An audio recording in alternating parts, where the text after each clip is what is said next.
The plan. The news bulletin reported by Lin M. Dr. Oxisi Precabe Farm Kitchen Cabinet strikes again. Sabi na mashugo ya toka panapa na Lin M. Ajuya achitora achiexpose the plan. Pamsana pima appointments. The recent appointments agaitiwa the Politburo. Ajonuka kunsi General Philip Valerius Wanda. He was appointed to be a Politburo member. Sabi na mashugo ya toka pangwa ino arkunzi the plan by Lin M. Was subscribe or like out on the bell icon. Anudanyara Chiti. This time they've gone for the jugular, targeting General Philip Valerius Wanda, who will be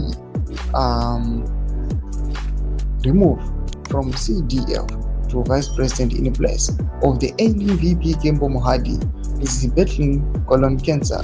General Valerius Wanda will be the Vice President in the next few days. Doma developments anobda pangwa ine anokongusa Valerius Wanda achifisha into the Politburo. Zvaya zvikareza alarm vanhu vakati aiwa ndo zvanga zvakamirira nyika yese, and finally ndo zvabva zvaita.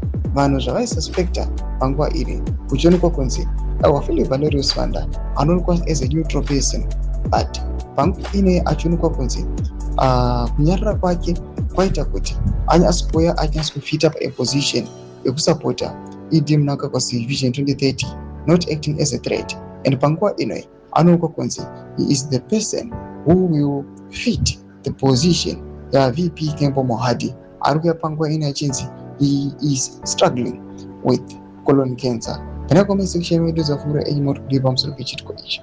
Na comment section medu za subscribe or like, on the bell icon.